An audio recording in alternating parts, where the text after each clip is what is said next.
Hey everybody, the Banga's back. Welcome to part 12 of Let's Play Yu-Gi-Oh! The Duelists of the Roses, brought to you by GameAnyone.com. Okay, I decided to do some mild training because I wanted to get like a second Pumpkin King of Ghosts, and looks like I wasn't able to get one. Even though, well, I defeated Bones, but for some reason you cannot get another Pumpkin the King of Ghosts in the slots. Maybe it's because it's so powerful they can only allow you to get one, or maybe I was just unlucky. I have no idea. So anyways, here's my deck right now to take on Manawyddan fab Llyr. As you notice, there are some weaker monsters because, well, you'll find out why once we actually get into the battle, but I added Copycat and Grave Robber. Grave Robber will allow me to select, revive, and control one spell card from either graveyard, and Copycat is to select, revive, and control one spell card from an opponent's graveyard. I figured since Manawyddan fab Llyr has a lot of powerful cards, this could actually be very useful to me. Alright, hopefully this all works out. Reason why I didn't use Mimicat, even though it's stronger, well, it's a password card, and, you know, I felt it was a little too powerful. Alright, so let's do this. Man, this guy's deck cost is so high. Let us see what you're made of, shall we? Prepare yourself for battle. Alright, I'm already quite prepared. Dark Knight ripoff. Alright, final battle, let's do this. Well, final battle of this campaign, there's still the Yorkist campaign, which I'll be doing after this. Provided I do not screw up. Also, my Luminous Soldier did gain 1 rank, but he still has no leader abilities because he hasn't leveled up yet. Alright, so this is his deck leader, the Skull Knight. Alright, so he has extended support range, increased type for same type friendlies, which are spellcasters, and weaken specific enemy type. Whatever that type is, I have no idea. It could be a fiend, I have no idea.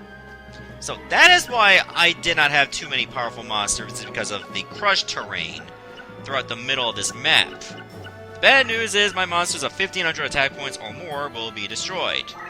The good news is the same thing will happen to him. And I actually do have a monster. Wow, what a relief. Should I use a monster right away, though? Maybe like a critical error, all things considered. And I don't think I'll be needing Shadow of Eyes that much. So why don't we use this as a little decoy? We'll see if he starts bringing in some powerful monsters. Which, of course, he has to keep outside of here. Otherwise, you know, he's gonna get himself destroyed. So it looks like he moved his deck leader in there for some strange reason, which blows my mind. Apparently fiends get weaker inside the crushed terrain, or maybe all monsters do that. Oh, got a Pumpkin King of Ghosts, that's so good. I'll hold on to that for later, but for now, I think it's time we start making a push. Alright, Invigoration will be my other decoy.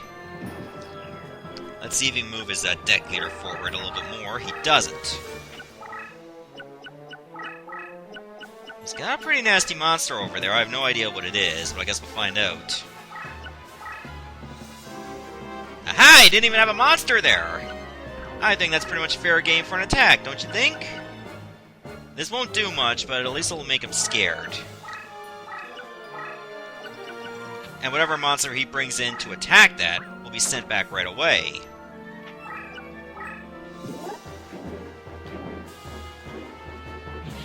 I don't know if the... Oh, you know what? My Wall of Illusion was 1,000 attack points when it was about to be summoned on the previous turn, so it's fiends that get weaker as a result of Skull Knight's ability. Fair enough. I'll put a card over here so he's forced to place it that way, if he goes that way. No, he's retreating. I figured as much. Ah, tremendous fire! That sucks. That's 1,000 points of damage directly to me. That's unfortunate, but life goes on. I guess I should just keep holding him back. I should move my deck leader somewhere around here? Dimension Hole is probably not going to help me. I can set up an invisible wire, I suppose. Alright, your move. Power increase, okay. Force! Okay, this is the card you gotta worry about. It's called Riryokus. Basically, it takes half your life points and adds it to the attack points of another monster. To the powers of all monsters. I don't know if it's every single monster he has on the field at once, or the one that Riryokus was directly applied to. I have no idea. I guess I can start like playing a little bit of chicken for now. So yeah, whatever monsters he has over there is probably gonna get toasted anyway. Yeah, I'll move my Wall of Illusion forward. Whatever he attacks with it will have to be sent back to the hand anyway. So I'm not too worried as to what he brings out. Oh, big mistake. That just destroyed all your cards at once. So what do I get rid of? Dark Elf, Gemini Elf, and a Skull Knight. Damn, son. Looks like I'm cooking with some gas here. Oh, yeah. Good luck. I'll bring my Great Mammoth of the Gold Find out right now. That is why I put my deck leader over there in the corner, so I can summon from the opposite side of Stonehenge. If only my Wall of Illusion was actually able to move an extra foot or something. But it is what it is. If he keeps a Skull Knight over there, which he doesn't, I can start bringing in another monster. If only I could have moved like 2 spaces. Oh, wait a minute! Hold on.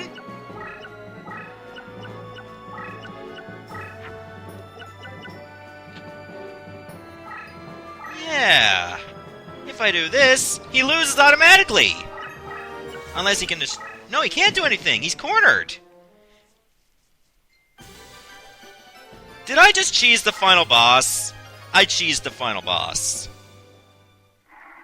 Wow.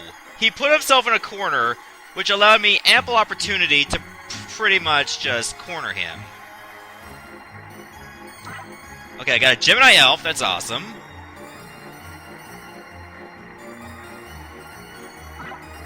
Megamorph. That's also pretty cool. I would have liked to get 3 Gemini Elves, but life goes on. Man, I was so close to actually getting 3 in a row for once. Because that could have gotten me like a really powerful card as well. Unfortunately, Riryokus cannot be put in the graveyard slots, ever. What madness is this? I cannot lose. I am the guardian of the cards. You just lost because you put yourself in a corner. Me, the guardian, defeated. No! To have come so far, it cannot be! Arrgh!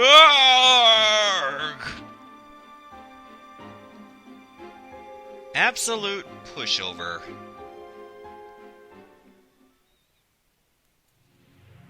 Wow, your spacing on the left side and the spacing on the right side is a little off. You need to work on your documents, jabroni. I leave this message for those who follow in my path. The guardian who falleth at the hands of man was naught but a mere mortal. Journey forth and seek the true guardian, for he shall be the one to guide thee to glory. Seto, High Mage of Amenhotep. Is that like Egypt or something? Yeah. Maybe that's a reference to Forbidden Memories or something. 2 months later, Yugi Henry VII was officially crowned king at Westminster Cathedral on October 30th. Seto and his Rose Crusaders were never captured. However, they were never to be seen again. Henry VII was credited for ending the threat to the Rose Crusaders and was dubbed Yu-Gi-Oh! By his supporters. What? Not has been recorded of Banga's contribution to the downfall of the Rose Crusaders, or whether the Rose Duelists managed to return to the proper day and age. The tale remains a lost chapter in the annals of history. However, a document written by the hand of Seto have survived over the years. Don't you mean like a document has survived, like singular and plural here? This document passed through several hands, including John Dee the Alchemist, Emperor Rudolph II of Bohemia, and scholar Athanasius Kircher. Auctioned off in 1912, the document found its way into the hands of Wilfred Voynich, an American collector of antique books. Known as the Voynich manuscript, it remains undeciphered to this day, save for a short and mysterious inscription. NVE7A3EZ. 3EZ. Hang on, let me write that down. Now, this might actually be a password that I've already entered, but let me put it in anyway. NVE7A3EZ. Alright. Yep, I made sure that I got all the digits in there because each password is like 8 digits. Yu-Gi-Oh! The Duelists of the Roses. The Red Rose Chapter End. Yeah, I'll save, obviously. Save completed. Oh, and we get to the credits already. Well, this is obviously the credits for the Red Rose side, or the Lancastrians. We still got the Yorkists to do, which I'll be starting pretty much after this. So we'll sit back and enjoy the credits. Now, I do find it unfortunate that they don't exactly replicate your cards that you've used, but instead cards that you probably will never use, which is unfortunate, like Mirror Force. Would have liked to have that. Summon Skull's another one I would like to have, and Red Eyes Black Dragon, but life goes on. Maybe they cycle through the cards in a certain number in which the card was assigned to. If so, that might make a little bit of sense. The music here is actually pretty good. And the graphics by themselves, just by seeing the cards like rotating, and you see a different one each time, that's actually pretty cool. And they actually use the legitimate cards that you see today, rather than the cards that are shown in the game. Like, their actual descriptions are there, which is pretty neat. I consider that a pretty cool touch. So yeah, the good news about playing on the other campaign is that you get to keep the same cards that you had from the previous one. So it's not like you're starting from scratch, even though you're on a different side. That will actually give you a good advantage in the other campaign, where I think the Yorkist side is actually a little bit harder. I could be wrong, though, but I'm pretty sure it is a little bit harder. Like, you'd have to apply a few more advanced tactics as you normally would from the previous opponents. Make it rain. Alright, might as well just get started and entered into the Yorkist side right now, actually. Is it continue? I think it's continue.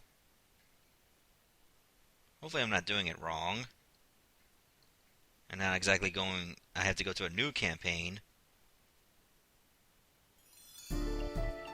Splendid! In keeping with the tradition of the old temple gardens, I offer you a choice, duelist. Here are 2 roses. The white represents me, and the red for old Simon here. Blah blah blah, well this is pretty much the same stuff as before. Alright, this time...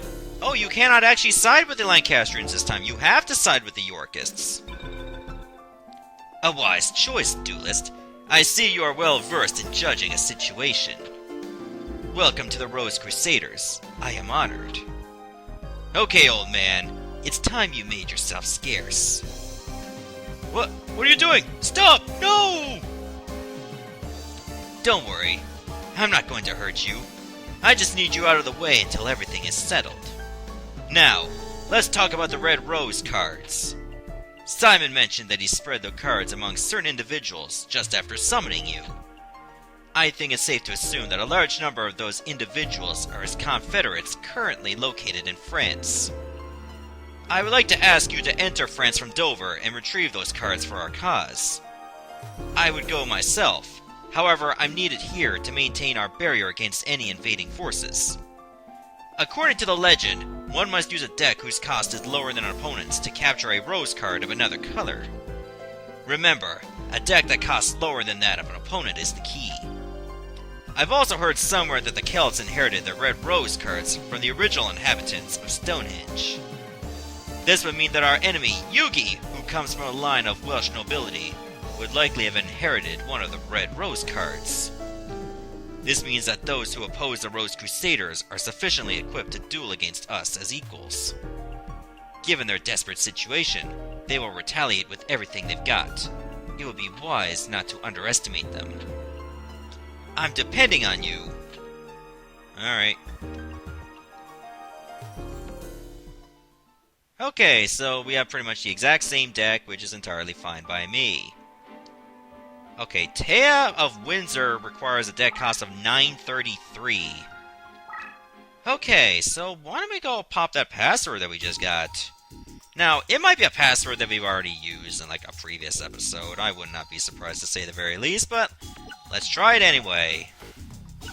What was the password again? I think it was NVE.